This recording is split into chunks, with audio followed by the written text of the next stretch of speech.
ტელეფონის მოწვევით. აღსანიშნავია, რომ საქართველოს ინდოეთის ურთიერთობის ისტორიაში ეს არის საქართველოს უმაღლესი დამბეუსტის პირველი ოფიციალური ვიზიტი ინდოეთში და აქედან გამომდინარე, რა თქმა უნდა, მნიშვნელოვანი არის როგორც პარლამენტის შორის ურთიერთობის განმტკიცებისთვის და ახალი იმპულსის მიცემისთვის, ისე ზოგადად ქვეყნებს შორის ურთიერთობის განმტკიცებისთვის. ჩვენ თანამედროვე სამყაროში ჩვენი ქვეყნის კეთილდღეობის მნიშვნელოვანი არის რომ ის შესაძლებლობები, რომელიც საქართველოს აქვს, როგორც შუა დერეფნის ერთ-ერთ ძირითად როლს გამოვიყენოთ მაქსიმალურად, ამიტომ ინდოეთის პარლამენტთან ჩვენი პარლამენტის ურთიერთობა, მათ შორის დარგობრივი კომიტეტების ურთიერთობა მნიშვნელოვანი არის, რომ ჩვენ ერთობლივად ხელი შევუწყოთ ამ დერეფნის განვითარებას და ურთიერთსასარგებლო თანამშრომლობას ჩვენი ხალხების კეთილდღეობის გაზრდის მიზნისთვის.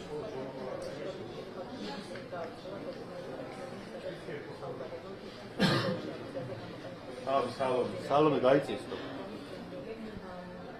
თეო ცოტა გაიწიე.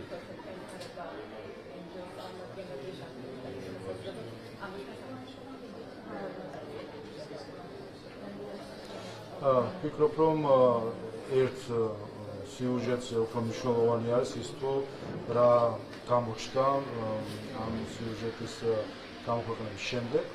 პირდაპირ დავინახეთ ჩვენ სქემა, როგორ ორკესტრირდება ცრუ ნარატივების გავრცელება. პირდაპირ ხედავთ ჩვენ ერთის მხრივ გარე გავალების მიცემები და მეორეს მხრივ ქვეყნის შიგნით აგენტები, როგორ ერთიანად ორკესტრირებულად ამუშავდნენ ცრუ ნარატივის გასაცვლელად. და რაც საერთო ჯამში სასარგებლო პროცესიც არის, იმიტომ რომ ბოლომდე იშიფრება ყველა აგენტიც და მისთვის დავალებების მიცემები და დღეს ზუსტად დავინახეთ სახელებით, გვარებით და სახეებით ვიხილეთ, ვინც არიან ისინი, ვინც საქართველოს წინააღმდეგ მუშაობენ. მეორე, ეს ამანაჩვენა ზუსტად, რომ ეს არის ჰიბრიდული ომის ტაქტიკები, რომელიც საქართველოს წინააღმდეგ გამოიყენება და მათ შორის ზუსტად ეს სიუჟეტი და ის სიყალბე, რომელიც ამ სიუჟეტის იყო აწყობილი, სწორედ ამას ემსახურება, ეს არის ჰიბრიდული ომის ტაქტიკა, რომელიც გამოყენება ომის იარაღად არის ამ შემთხვევაში გამოყენებული BBC-ის ეს სიუჟეტი, თუმცა დამკვეთები და მათი მიზნები ძალიან კარგად გამოჩნდა იმ გამოხმაურებებით და ასე ვთქვათ, ამ გარშემო არსებული ვითარებით, რომელიც ჩვენ ვიხილეთ ამ სიუჟეტში. და ზევით ხელი მოკიდე. ხელი ზევით მოკიდე.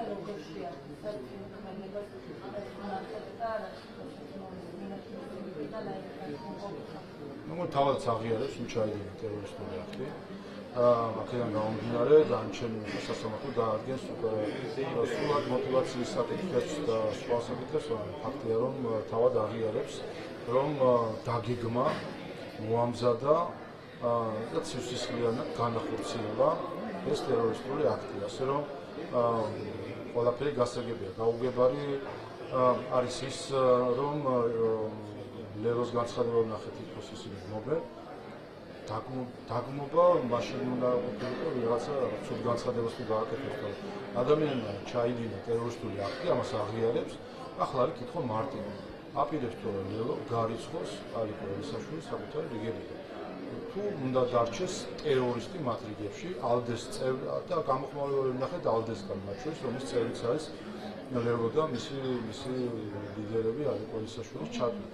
მაინტერესებს ტერორისტები უნდა ყავდეთ საკუთარ რიგებში და ამის შემდეგ უნდა რამის გველაპარაკებოდეს ეს ევროპული პარტია ალდე, როდესაც ტერორისტი ყავს საკუთარ რიგში. ერთი სხვა დროს, ესე იგი, წუთი არ გავახურმე, როდესაც ალდეს სხვადასხვა ხელმძღვანელები ტვიტერს აიკლავენ ხოლმე სხვადასხვა ტექსტები. სად არის მათი გამოხმაურება ასეთია დაკავშირებული?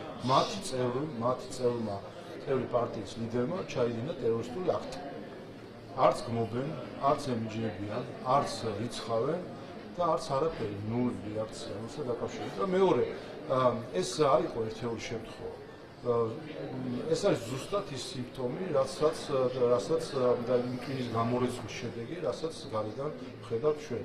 შეგახსენებთ ყველას ზარს, რომელიც ერთ-ერთმა ევროკომისარმა განახორციელა ხდება იმის ირაკლი კობახიძესთან. და იმ მითითებას, მინიშნებას, რომელიც მან ამ გზაში მისცა. აი ეს არის ზუსტად. ამაზე მიანიშნებდა იმდენად twins გამოურაცხავენ ადამიანებს, რომ წავლენ დანაშაულებზე და ჩვენ ნახეთ, ეს არ არის ასე ვთქვათ კიდევ ერთხელ ერთეული შედეგი. ეს არის შედეგი იმის, რომ დღემდე ისინი ვისი კერპიც ამ ადამიანებს თავის აღმართული აქვს და ვისაც ლოცულობენ და ისინი დღემდე არ დაუგმიათ მათ მოლოტოვის კოქტეილების გამოპირიქით ბრიუსელი აფინანსებდა მოლოტოვის კოქტეილის კამპანიას არ დაუგმიათ 4 ოქტომბრის გადატრიალების მცდელობა პირიქით იხუტებენ ისევ იმ ადამიანებს ვინც ხო და ნახეთ ჩვენო ფინეთის საგარეო საქმეთა მინისტრი მისული იყო და ერთ-ერთ მონაწილეს ამ 4 ოქტომბრის ძალადობრივი აქტისა გამოესაუბრა და მხარდაჭერა გამოუცხადა. აი ესე არის, როდესაც არ დაგმობ ძალადობას, მიიღებ ექსტრემიზმს, როდესაც არ დაგმობ ექსტრემიზმს, მიიღებ ტერორიზმს. და დღეს ეს ტერორისტული აქტი არის სრულად შედეგი იმისა, რომ თვალი დაუხუჭა ბრიუსელმა, მისმა ელჩებმა, მისმა პოლიტიკოსებმა თვალი დაუხუჭეს და უფრო მეტიც.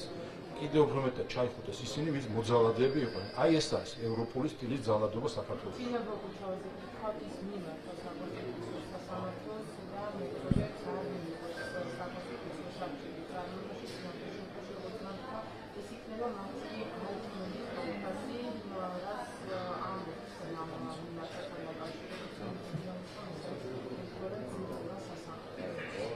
ნაციონალურ მოძრაობას მე მგონი ერევა და სააკაშვილის პერიოდი გონია, როდესაც საკონსტიტუციო თუ სხვა სასამართლოებს მითითებებს აძლევდნენ, რა უნდა გაეკეთებინათ და რა არა.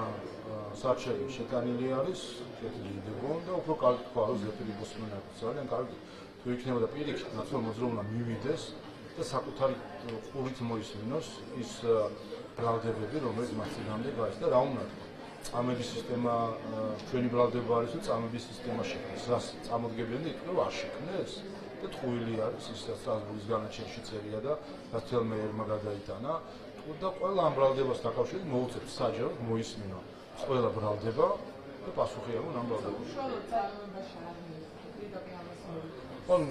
კიდევ არავინ არ ეკითხება საბედნიეროდ ნაციონალურ მოძრაობას 2012 წლის შემდეგ არავინ არაფერს არ ეკითხება ამ ქვეყანაში. და საქმეც ისევე ერევას და თავის დროზე, როცა მათი რეჟიმი იყო დამყარებული, გონიათ რომ შეუძლიათ მითითება მისცენ, ასე რომ სასამართლო თავი არ იყოს რა უნდა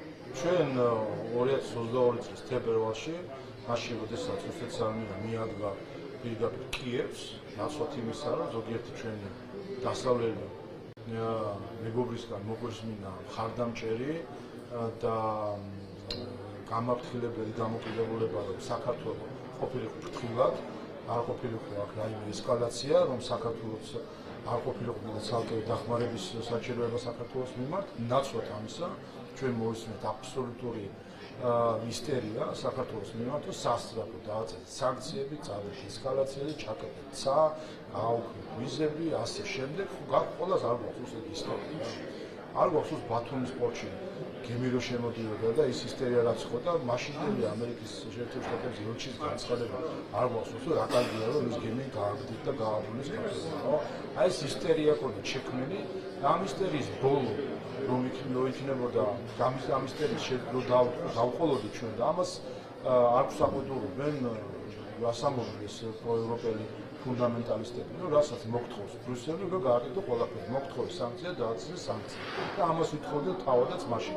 აი ისინი რომ ყოფილიყო პროევროპელი ფუნდამენტალისტები მაშინ ხელისუფლებაში ყველაფერი თავს დაუკრავდა და შედეგი ამის იქნებოდა ესკალაცია და ესკალაციის შედეგი რომ არის ესკალაციის შედეგი რომ არის ომი, ეს ჩვენ წარსული გაკვეთილებით არაერთხელ გვაქვს ნანახი. ასე რომ ეს ააცილა ქართულმა ხალხმა და მისმა ხელისუფლებამ ჩვენს ქვეყანას და აქეთკენ ბიძგებდნენ ზოგიერთი უცხოელი ემისრები და მათი ქართველი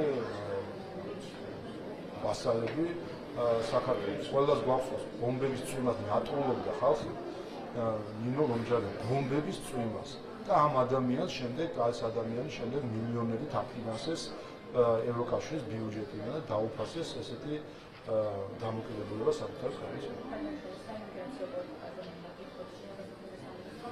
მიკროფონი ცოტა შუაში დაიჭირეთ რა გამოწვევ.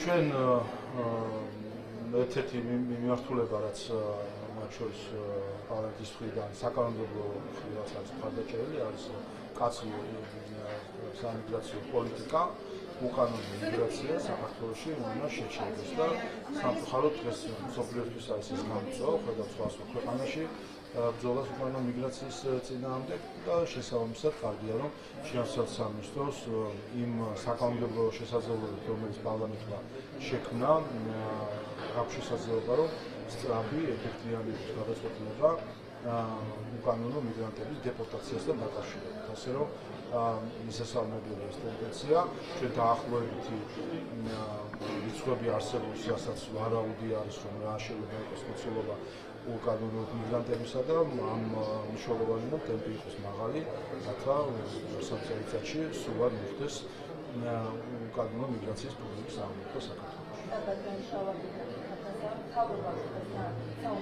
საქართველოში.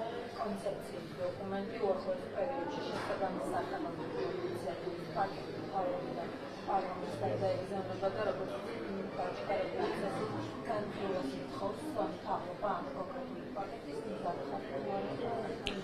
რა თქმა უნდა, გახლავთ, რაც შეეხება უმაღლეს განათლების რეფორმის კონცეფციას, გარდა საჯარო დისკუსიისა, რომელიც მიმდინარეობს სხვადასხვა პლატფორმაზე, ჩვენ რა თქმა უნდა უმრავლესობის შინითაც დეტალური განხილვა არაერთხელ ჰქონდა ამ საკითხთან დაკავშირებით.